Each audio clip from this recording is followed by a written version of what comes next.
আমি প্রেগনেন্সিতে টোটাল কতগুলো স্ক্যান এই পর্যন্ত করিয়েছি এক বন্ধু আমাকে কমেন্ট করে জিজ্ঞাসা করেছো। আজকের ভিডিওতে কিন্তু সেই উত্তরটাই দেব। তো গুড মর্নিং এভরিওয়ান, সবাই কেমন আছো? আমার শ্বশুরবাড়ি থেকে আর একটা সুন্দর সকালের ভিডিও নিয়ে কিন্তু তোমাদের কাছে চলে এসেছি। আশা করি তোমাদের ভালো লাগবে।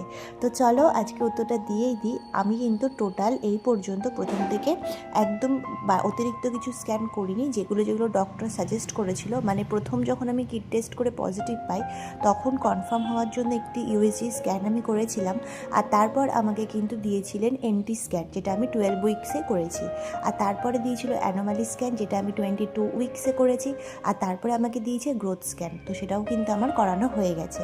তো আমি জানি না এরপরে যখন আমি ডক্টর চেকআপে যাব আমাকে ফাইনাল কোনো স্ক্যান দেবেন কি না, সেটা তো একমাত্র ডক্টরই বলতে পারবেন। যদি দেন তাহলে তো তোমাদের অবশ্যই জানাবো, আর তোমরাও আমাকে কমেন্টে জানিও যে তোমরা কতগুলো স্ক্যান প্রেগনেন্সি টাইমে করিয়েছো।